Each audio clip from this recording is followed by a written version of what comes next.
At 0700 on January 24, 1945, First Lieutenant Garland Merle Connor stood in the frozen command post of 3rd Battalion, 7th Infantry Regiment, watching German artillery shells destroy the tree line 400 yards to his front. 25 years old, intelligence officer, recently returned from the hospital with wounds still healing. The German 19th Army had massed 600 infantry troops and 6 Mark VI Tiger tanks for a counterattack designed to break through the American positions near Husson, France. Connor was 5'6", 120 pounds, a tobacco farmer from Clinton County, Kentucky. He had never finished high school. The nearest school had been 15 miles from his family's farm. He had enlisted in March 1941. 4 years of war, 10 major campaigns, 4 amphibious assault landings, wounded 7 times. The last wound had sent him to the hospital 3 weeks ago. He had returned to his battalion 2 days earlier. 3rd Battalion held a section of the front line north of the Colmar Pocket. The Colmar Pocket was the last German-held territory in France. 850 square miles of frozen forest and farm fields west of the Rhine River. The Germans had held it since November. Every attempt to eliminate the pocket had failed. The French First Army had lost thousands of men trying to push the Germans back across the Rhine. Operation Nordwind had started on New Year's Day, the last major German offensive in the West.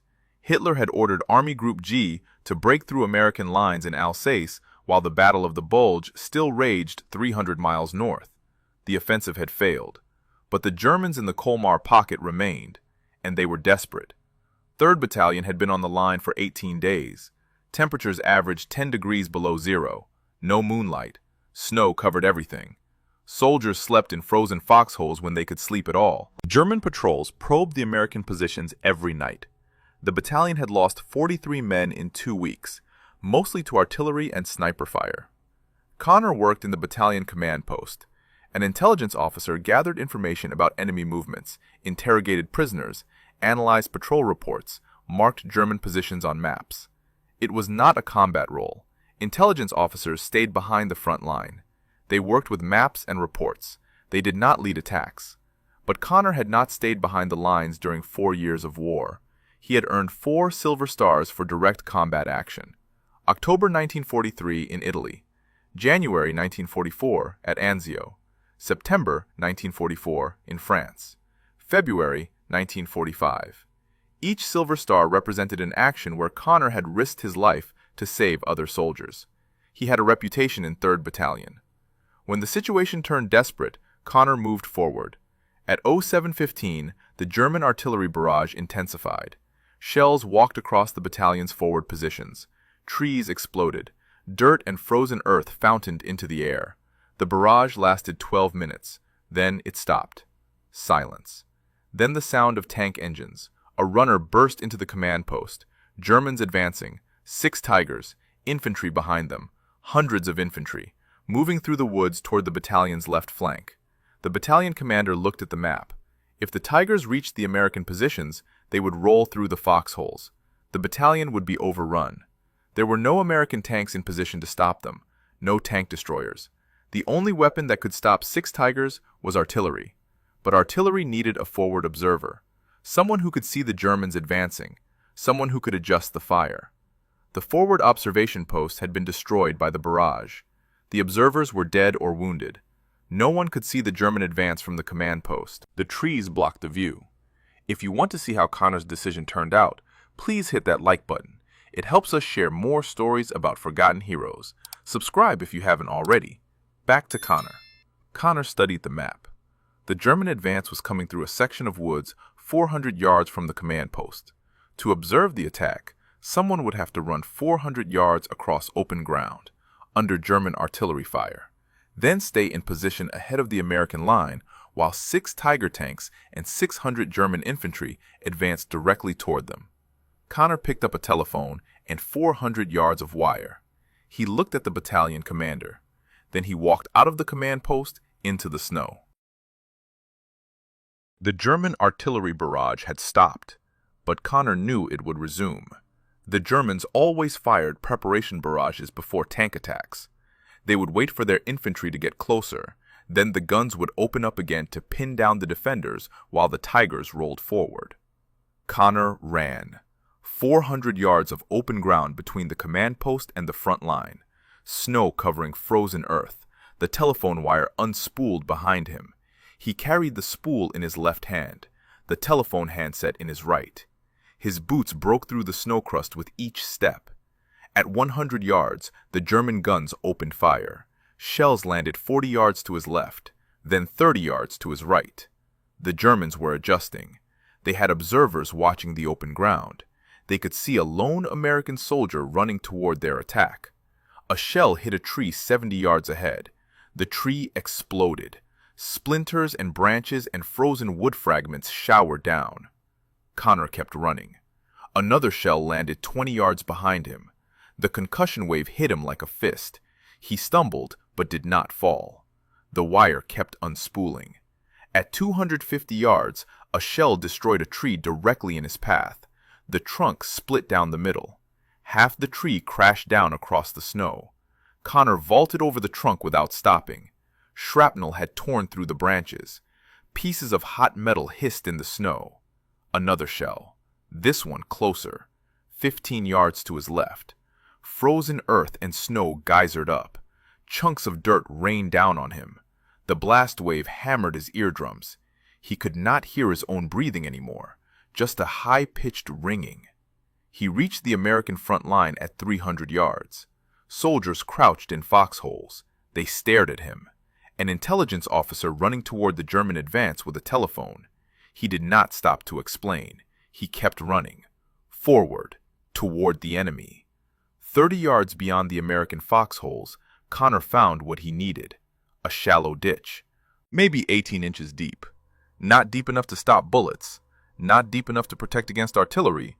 But deep enough to give him a sight line toward the German advance while keeping his silhouette below the snow level. He dropped into the ditch. The telephone wire had held. He cranked the handset. The connection buzzed. Then a voice. The Artillery Fire Direction Center, 3 miles behind the front line. American 105mm howitzers, 12 guns. Enough firepower to shatter a German attack if the shells landed in the right place. Connor gave his position. The fire direction officer confirmed. Connor was now the eyes of 3rd Battalion's artillery. Everything depended on what he could see, and whether he could stay alive long enough to direct the guns. He raised his head above the ditch rim. The German infantry were 200 yards away, moving through the trees in squad formations, rifles at the ready. They advanced in short rushes. One squad would move while another provided covering fire. Professional soldiers, experienced. They knew how to attack through defended positions. Behind the infantry, the Tigers.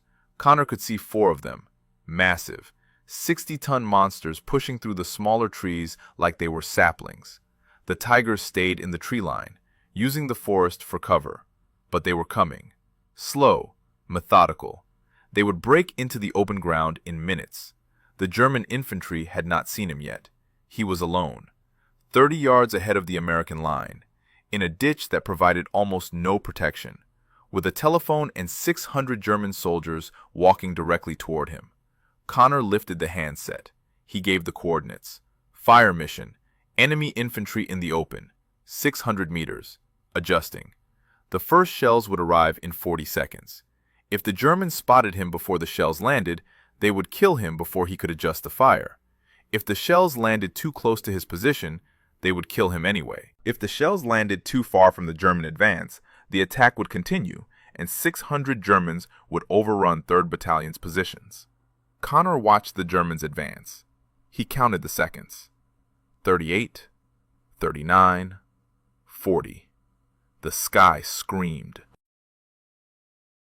12 105mm shells hit the tree line 150 yards behind the German infantry. Too far. Connor grabbed the handset. Drop 100. Fire for effect. The German infantry kept advancing. They had not reacted to the shells. Artillery landing behind an advance was normal. It meant the defenders were guessing.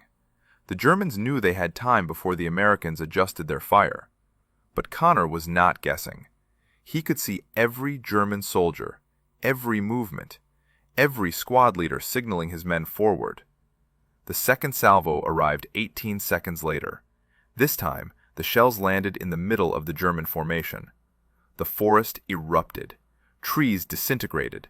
Shrapnel screamed through the air in every direction. The 105 shells carried 14 pounds of high explosive each. 12 shells, 168 pounds of explosive detonating simultaneously among 600 men packed into attack formations. German soldiers disappeared. Others went down. The advance stopped. Connor cranked the handset. Repeat fire. Same coordinates. Another salvo. Then another. The American guns were firing for effect now. Maximum rate of fire. 4 rounds per minute per gun. 48 shells every 60 seconds, hammering the same 200 square yards of forest. The German infantry scattered. Squad formations broke apart. Soldiers ran for cover. Some dove behind trees. Others tried to crawl away from the impact zone. The forest had become a killing ground. But the Tigers were still coming. Connor could see all 6 now. They had broken out of the tree line into open ground. The artillery had not touched them. 105 shells could damage a Tiger's tracks or optics, but they could not penetrate the armor. The Tigers needed direct hits, multiple direct hits, and even then, the shells might bounce off. The tanks advanced in a wedge formation, 2 in front, 2 behind them, 2 more bringing up the rear.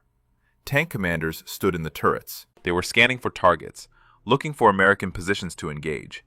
One of the Tigers fired. The 88mm gun cracked like thunder. The shell hit an American foxhole 300 yards to Connor's right. Dirt and snow exploded upward. The soldiers in that foxhole were dead.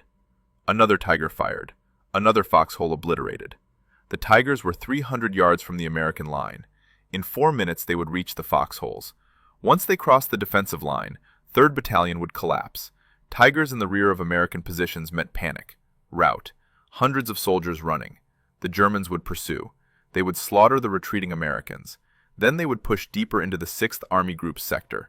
The entire front could collapse. Connor shifted his fire mission. Enemy armor advancing. 250 meters. Adjust fire onto the tanks. The problem was precision. Artillery was not designed to kill tanks. Artillery saturated areas. It killed infantry in the open. It destroyed buildings. It cut communication lines. But tanks were small targets. Fast targets, armored targets. The shells started falling around the Tigers. One shell landed 10 yards in front of the lead Tiger. The tank drove through the blast. Another shell hit behind the formation. The Tigers kept coming. Their commanders knew American 105s could not stop them. They would drive through the artillery and into the American positions. Connor needed the shells closer. Drop 50. Fire for effect. The next salvo landed among the Tigers. A shell hit the lead tank's right track. The track broke. The Tiger slewed hard right and stopped, immobilized, but still dangerous. The turret traversed. The 88mm gun was still operational. Another Tiger took a shell on the engine deck. Smoke began pouring from the rear of the tank. The crew might abandon it, or they might keep fighting. A disabled Tiger with a working gun was still a fortress. 4 Tigers were still advancing, and they had adjusted their course. They were moving toward Connor's position. The tank commanders had spotted his muzzle flashes. They had seen the telephone wire. They knew someone was directing the American artillery, and they were coming to kill him. Connor checked the ditch. 18 inches of cover. Not enough to stop an 88mm shell. Not enough to stop machine gun fire. Not enough to stop anything a Tiger tank could throw at him. The Germans were 150 yards away now. Close enough that Connor could see the Balkenkreuz markings on the turrets. Close enough to see the tank commanders' faces. He lifted the handset one more time.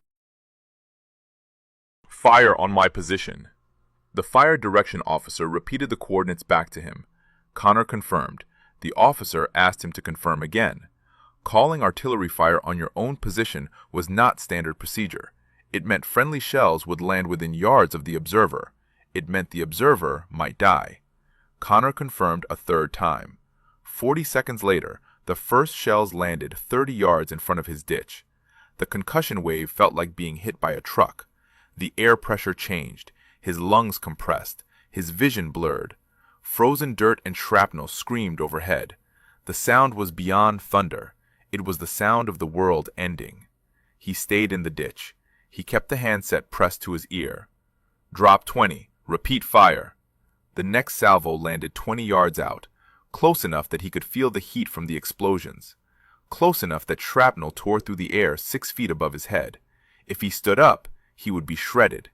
If the shells landed 10 yards closer, the ditch would not save him. The Tigers had stopped advancing. The tank commanders had buttoned up, closed their hatches. The artillery was landing too close. Even a Tiger crew did not want to be outside their armor when American shells were detonating at point-blank range. But the German infantry was rallying.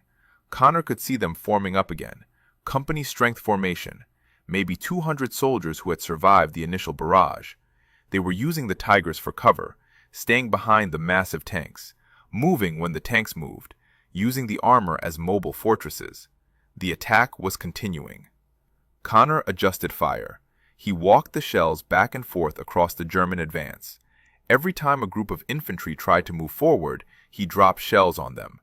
Every time the Tigers advanced, he called fire directly in front of them. One Tiger took a direct hit on the turret. The shell did not penetrate, but the impact damaged the turret ring. The turret would not traverse anymore. The tank could only fire straight ahead, effectively useless. Another Tiger lost its second track. 2 broken tracks meant the tank could not move. The crew abandoned it. 5 men scrambled out of the hatches and ran back toward the German lines. American machine gun fire from the foxholes cut 2 of them down. The other 3 disappeared into the tree line. 3 Tigers remained operational, and the German infantry was getting closer. Connor could see individual faces now, 100 yards away, German soldiers crawling through the snow, using shell craters for cover, moving in small groups. They were trying to flank his position. If they got around him, they could cut the telephone wire. Once the wire was cut, the artillery would stop. The attack would succeed. The temperature was 10 degrees below zero. Connor had been lying in the ditch for 40 minutes. His hands were numb. His feet were numb. Every time a shell landed close, frozen dirt rained down on him. It got in his eyes, in his mouth.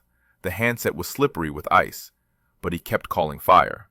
A shell landed 15 yards to his right, then another 15 yards to his left. The Germans had him bracketed. Their artillery observers had pinpointed his position. They were trying to kill him with counter-battery fire. German shells and American shells were landing in the same 100-yard radius. The ditch had become the focal point of 2 artillery barrages. Soldiers in 3rd Battalion's foxholes could see what was happening. A lone lieutenant lying in a ditch ahead of the American line, calling artillery on his own position. German shells trying to kill him. American shells landing so close that fragments were hitting the edge of his ditch. And he was not moving. He was not running. He was staying in place, adjusting fire, killing Germans. The German infantry pushed forward again, 80 yards away now, close enough that Connor could hear their officers shouting commands, close enough to hear the bolt actions on their Mauser rifles. He dropped the artillery another 10 yards. The shells landed between him and the advancing Germans, 60 yards from his position. The blast waves hammered him. Dirt cascaded into the ditch. Something hit his left shoulder, shrapnel or a rock. He could not tell. His shoulder went numb. He switched the handset to his right hand. The German advance stopped again. But they were not retreating. They were finding cover, waiting. They knew the American artillery observer had to be close.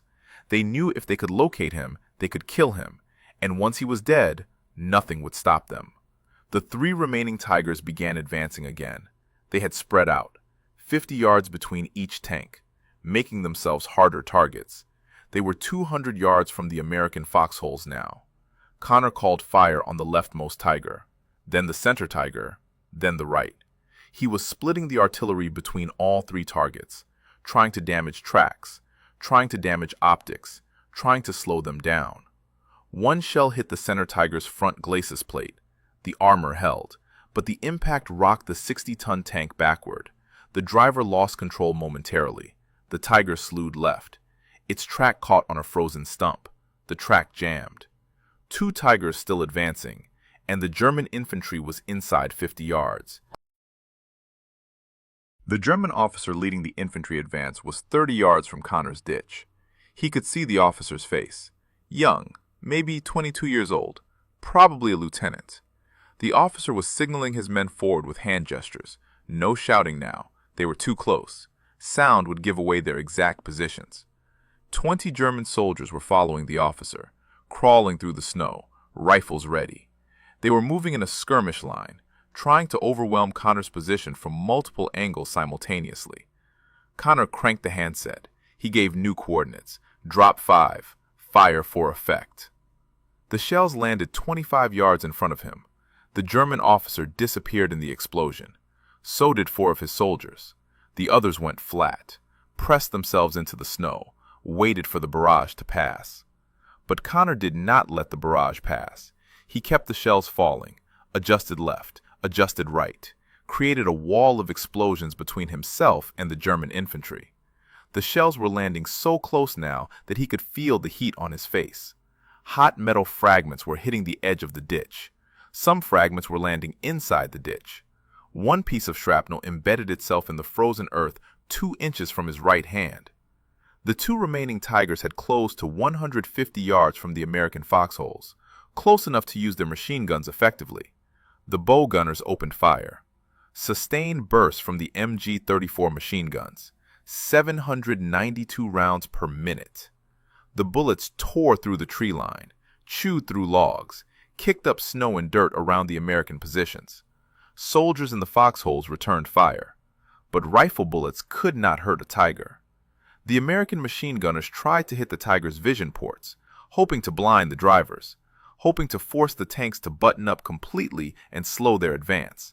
It was not working. The Tigers kept rolling forward. Connor shifted fire back to the tanks. He called for smoke shells mixed with high explosive. The smoke would obscure the Tiger's vision, make it harder for the tank commanders to spot targets. The high explosive would continue to damage tracks and optics. The artillery battery complied. Smoke shells and HE shells began landing around the Tigers.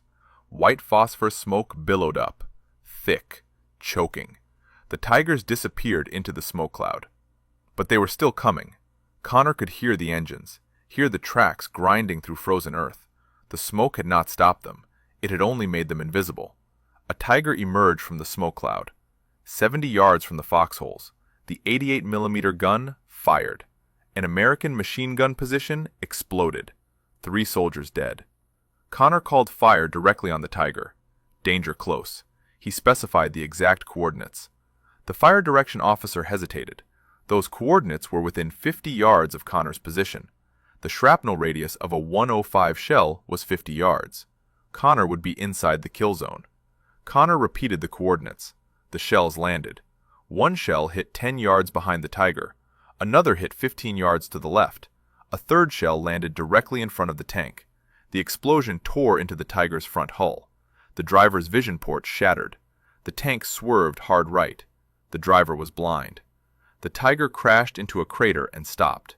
The crew tried to back out. The tracks spun. The tank was stuck. One Tiger remained, and the German infantry had regrouped. They were advancing again, this time from a different angle, using the smoke for cover. Connor could not see them. He could only hear them. Voices in the smoke, boots crunching through snow, the metallic click of rifle bolts. He estimated their position and called fire. The shells landed in the smoke. He could not see the results. He adjusted based on sound. When he heard voices to his left, he shifted fire left. When he heard movement to his right, he shifted fire right. The artillery battery was running low on ammunition. The fire direction officer reported they had maybe 15 minutes of sustained fire remaining. After that, they would need to pause to reload. 15 minutes without artillery support. The Germans would use that window to overwhelm the American positions. Connor had been in the ditch for 1 hour and 20 minutes. His assistant had joined him 40 minutes ago, a private from the battalion intelligence section. The private had low-crawled from the American foxholes with extra telephone wire and a backup handset. The private was lying 5 feet to Connor's right, watching for German infantry, calling out positions. The private spotted movement. 15 yards, German soldiers coming through the smoke. Connor called the coordinates. The shells landed 12 yards out. The concussion wave lifted both men off the bottom of the ditch. Dirt and ice and shrapnel filled the air. Something hit the private. The private screamed. Shrapnel had torn through his left leg. Blood poured into the snow. Connor grabbed the private and pulled him deeper into the ditch. The private was still conscious, still alive, but he needed a medic, needed evacuation. The private refused to leave. He stayed in the ditch, kept watching for Germans. His leg was bleeding, but he could still see, still call positions. The last Tiger was 60 yards from the American line now, and German soldiers were inside 10 yards of Connor's position. Connor dropped artillery 5 yards in front of his ditch. The shells landed closer than any previous fire mission. The blast lifted him completely off the ground. His body slammed back into the frozen earth. His ears went deaf. Complete silence. Then the ringing started, high-pitched, constant, drowning out every other sound. But the German soldiers who had been 10 yards away were gone. He cranked the handset. His hands were shaking. From cold or shock or exhaustion, he could not tell anymore. The fire direction officer's voice came through the handset, faint, distant, like the officer was speaking from another world. Connor adjusted fire back onto the last Tiger. The tank was 40 yards from the American foxholes now, close enough that its machine guns could suppress every defensive position, close enough that its main gun could destroy foxholes one by one at point-blank range. The Tiger's turret was traversing, looking for targets. The tank commander had his hatch open again. He was standing in the turret, scanning the American line, choosing which position to destroy first. Connor gave the coordinates, requested high explosive, maximum concentration, every gun the battery could bring to bear on a single target. 12 shells arrived simultaneously. The Tiger disappeared in a storm of explosions. When the smoke cleared, the tank was still there, still intact. The armor had held, but the tank was not moving. The driver's vision blocks were gone, shattered by shrapnel. The tank commander had dropped into the turret and slammed the hatch. The Tiger was blind and immobile. The crew abandoned the vehicle. 5 men scrambled out. They ran toward the tree line. American rifles fired from the foxholes. 3 German tankers went down. 2 made it to cover. All 6 Tigers were destroyed or abandoned. The German armor assault had failed, but the infantry was still fighting.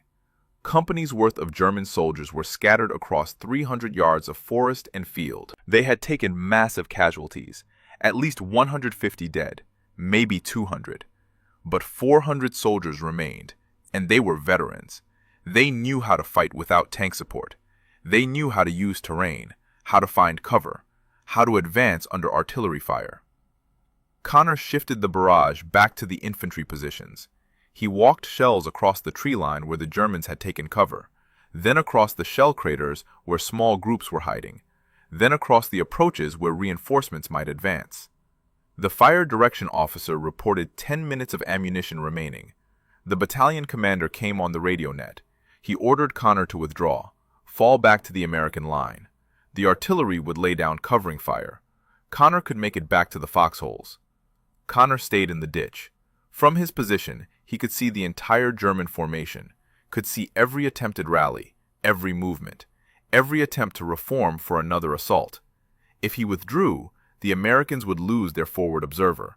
The artillery would fire blind. The Germans would exploit the gap. They would mass for one final push, and without accurate artillery fire, that push might succeed. The wounded private was still beside him, still conscious. The private's leg had stopped bleeding. The cold had frozen the wound. The private kept his rifle ready, watching the approaches. If German soldiers rushed the ditch, the private would fight. 2 hours had passed since Connor had left the command post. German artillery began falling again. The German observers had finally pinpointed Connor's exact position. Shells landed 20 yards behind the ditch, then 15 yards, then 10 yards. The Germans were walking their fire toward him, methodically, professionally. In another minute, the shells would land directly on the ditch. Connor called counter-battery fire. He gave the coordinates of the German artillery positions. The American guns shifted targets, began firing on the German howitzers 3 miles behind the German front line. The German artillery fire slackened, then stopped. The counter-battery fire was working. The German gun crews were taking cover, or dying. Connor shifted fire back to the German infantry. The sun had risen higher. Full daylight now. The Germans could see how many of them had died, could see the destroyed Tigers, could see the cratered forest, could see one American lieutenant lying in a shallow ditch with a telephone. One man, calling down thunder. A German squad tried one more time. 8 soldiers. They came from the left, running, trying to close the distance before Connor could adjust fire. They were 70 yards away when they broke cover. They made it 40 yards before the shells arrived. The squad disappeared. The explosions threw bodies into the air. No more German soldiers tried to advance. The fire direction officer reported 5 minutes of ammunition remaining. Then the guns would go silent. But the German attack had stalled. The surviving German soldiers were pulling back, moving away from the kill zone, dragging wounded comrades with them, leaving their dead behind. Connor kept the shells falling, pursued the retreating Germans, made sure they kept running, made sure they did not reform, made sure they understood that trying to attack 3rd Battalion's positions again would mean death. 3 hours after Connor had picked up the telephone and walked out of the command post, the German counterattack was over. Connor stayed in the ditch another 20 minutes, watching, making sure the Germans were not regrouping, making sure no follow-up attack was coming. The telephone handset was silent. The artillery battery had ceased fire. The guns needed to reload, needed to cool, needed to prepare for the next emergency. The battlefield was quiet. No engine sounds, no rifle fire, no explosions. Just wind moving through shattered trees, and the sound of wounded men calling for help. German voices, faint, distant, coming from the tree line 300 yards away. Connor finally stood up. His legs barely held him. 2 hours lying in frozen earth. His muscles had locked. His joints refused to bend. He took one step, then another. The wounded private tried to stand. Could not. Connor helped him up, supported his weight. They began walking back toward the American line. Soldiers emerged from the foxholes. They stared at Connor, at the ditch where he had been lying, at the cratered ground between the ditch and the German positions. The earth looked like the surface of the moon. Shell craters overlapping shell craters, destroyed equipment, pieces of Tigers scattered across 200 yards, bodies. The battalion commander met Connor at the foxhole line. The commander looked at the battlefield, looked at Connor, did not speak, just nodded. Medics took the wounded private to the aid station. The private would survive. The leg wound was clean, no broken bones. He would be back with the battalion in 6 weeks. Connor walked to the command post. His shoulder was still numb. Something had hit him. He could not remember when. During the 3rd hour, maybe the 4th. A medic examined the shoulder. Shrapnel, small piece, embedded just below the skin. The medic removed it, bandaged the wound, told Connor he was lucky. The intelligence section went forward after the German retreat. They counted bodies, counted destroyed equipment, made notes for the after-action report. 53 German soldiers confirmed dead, another 78 wounded, left behind when the Germans withdrew. The actual German casualties were higher. The Germans had dragged many of their dead and wounded back to their own lines during the retreat. Estimates put total German losses at over 150 killed and wounded. All 6 Tiger tanks destroyed or abandoned, 4 immobilized by artillery damage, 2 abandoned after catastrophic track failures. American recovery teams would salvage the Tigers later, strip them for intelligence, examine the armor, study the fire control systems. 3rd Battalion had lost 11 soldiers killed, 23 wounded. Most of the casualties had occurred before Connor reached the ditch, during the initial German artillery barrage. The Tigers had killed 3 more Americans before their destruction.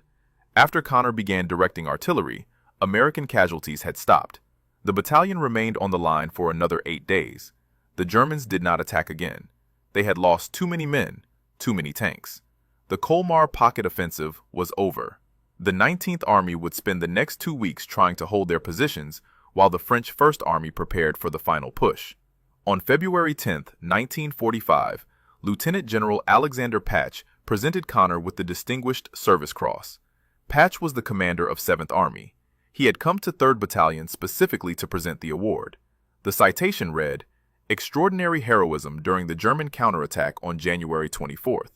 It detailed Connor's advance under fire, his 3 hours directing artillery from an exposed position, his decision to call fire on his own position when the Germans closed to within yards. The battalion commander had recommended Connor for the Medal of Honor. The paperwork had gone up through division, through corps, through army, but the award timeline was too slow. Connor was being sent home. He had been in combat for 28 consecutive months. He had been wounded 7 times. The army was rotating him back to the United States. On March 15th, Connor left France. He sailed from Le Havre on a transport ship, arrived in New York 3 weeks later. He was honorably discharged on June 22, 1945. The war in Europe ended May 8th. Connor was already home, already trying to forget. Albany, Kentucky held a parade for him in May. The town honored their returning soldier. Alvin York spoke at the ceremony.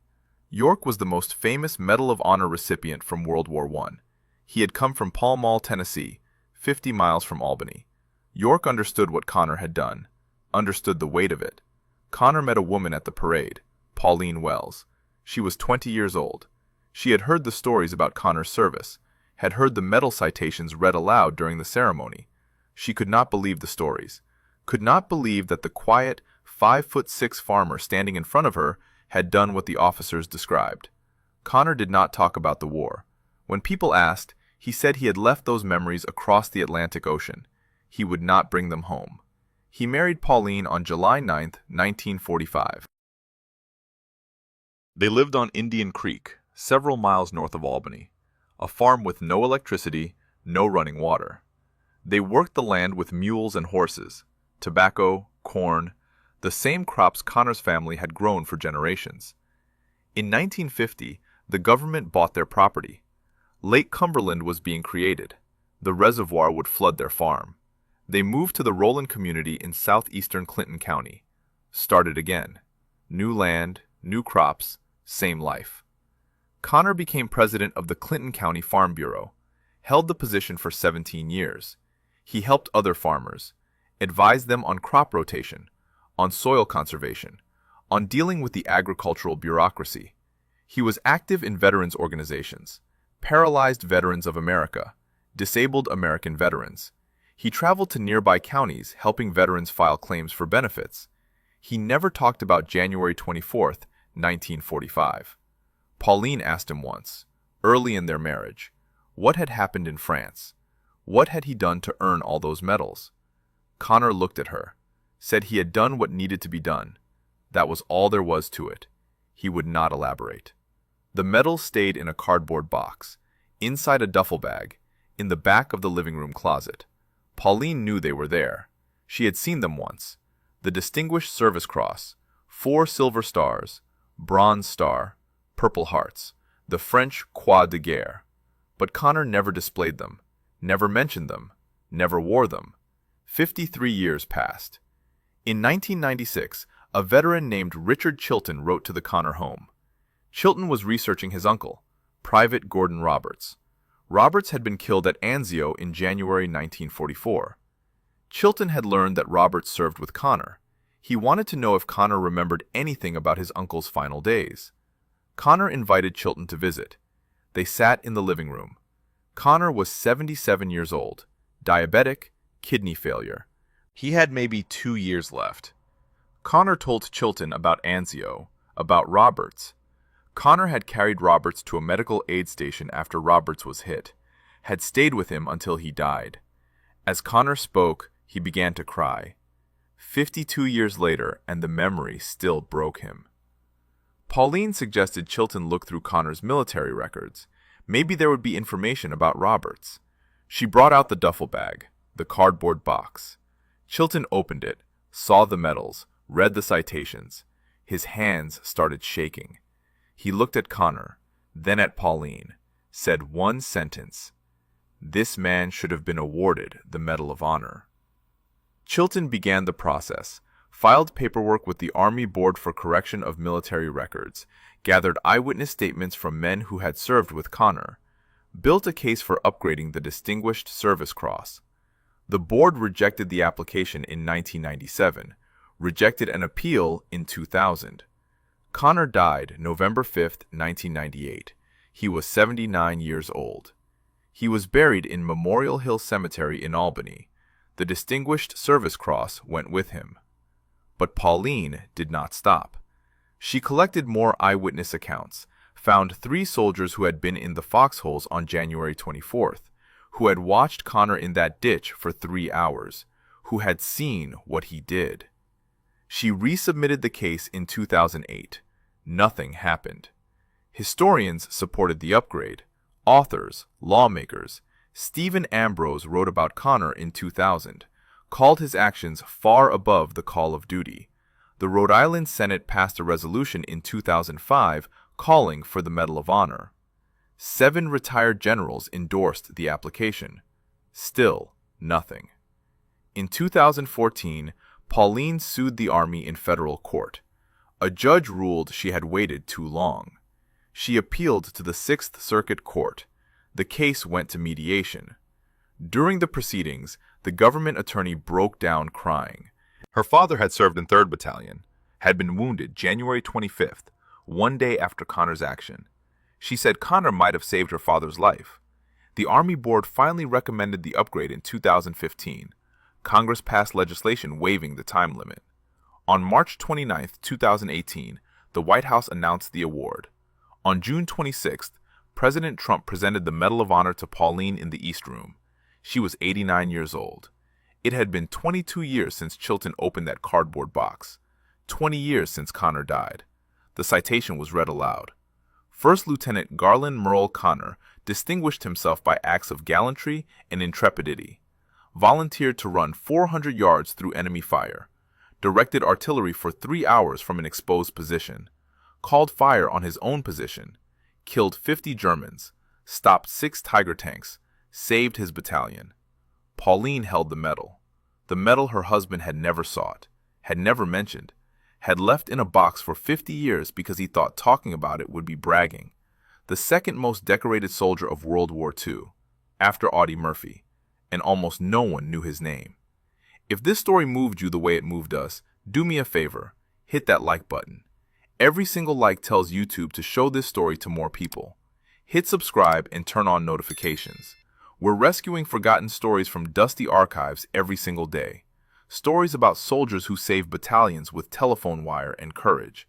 Real people, real heroism. Drop a comment right now and tell us where you're watching from. Are you watching from the United States, United Kingdom, Canada, Australia? Our community stretches across the entire world. You're not just a viewer, you're part of keeping these memories alive. Tell us your location. Tell us if someone in your family served. Just let us know you're here. Thank you for watching. And thank you for making sure Garland Merle Connor doesn't disappear into silence. These men deserve to be remembered, and you're helping make that happen.